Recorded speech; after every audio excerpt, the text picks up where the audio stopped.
lorsque vous arrivez, il y a un bouchon, mettez les feux de détresse et gardez vos distances. Pour quelle raison? Parce que le véhicule derrière risque d'être surpris par le ralentissement et ben, il vous rentre dedans. Il y a souvent des accidents comme ça. Alors quand c'est des poids lourds, alors là vous risquez votre peau. Donc vous voyez, je garde, maintenant je suis arrivé, hein, j'ai enlevé les feux de détresse, mais je garde malgré tout les feux de détresse. Pensez toujours que le danger vient de l'arrière lorsqu'on ralentit. On freine, le danger vient de l'arrière. On ralentit, on rétrograde, le danger vient de l'arrière. Ça veut dire quoi? Ça veut dire que je contrôle mes rétroviseurs, surtout l'intérieur, parce qu'il y a un véhicule qui risque d'arriver. Mais ça ne suffit pas de regarder, il faut analyser ce qu'on voit dans le rétroviseur intérieur. Donc vous observez le chauffeur si possible à l'intérieur. Est-ce qu'il vous regarde? Est-ce qu'il regarde à droite? Est-ce que sa vitesse est la même? Est-ce qu'il continue d'accélérer? Vous voyez, tout ça c'est l'analyse. Et si vous voyez qu'il ne ralentit pas, qu'il ne vous a pas vu, etc., ben vous cherchez l'échappatoire. C'est-à-dire, vous allez serrer à droite ou à gauche, vous klaxonnez. Le fait de klaxonner, ben le chauffeur poids lourd derrière, ben il va être surpris, il va regarder, il va voir ce qui se passe. Hein. Et n'oubliez pas le feu de détresse le plus tôt possible. Et le problème, c'est que souvent, vous mettez les feux de détresse, et je ne sais pas pourquoi vous faites ça, mais vous l'enlevez tout de suite.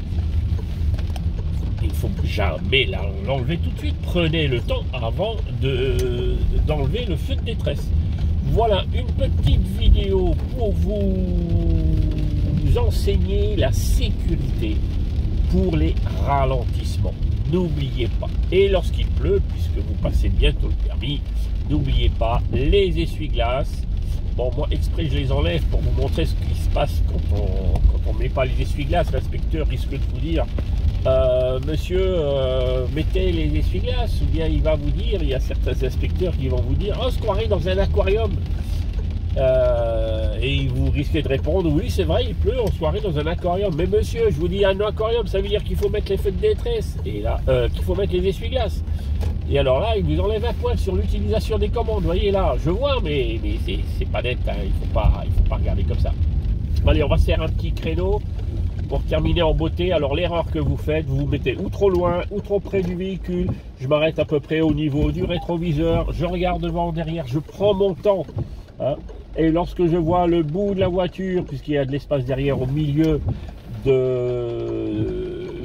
même pas au milieu, hein, à la barre de mon épaule, vous voyez, là je me suis arrêté parce qu'il y a un véhicule qui arrivait derrière, je laisse passer, hein.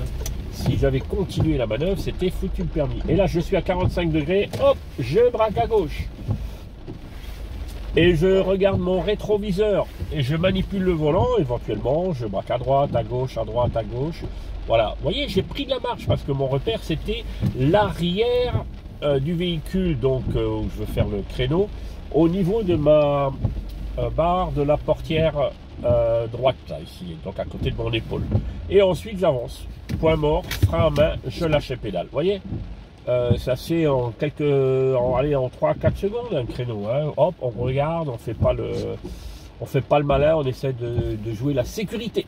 Voilà, à bientôt pour une vidéo, j'attends vos commentaires, votre abonnement et tout ça, et likez. Ciao tout le monde.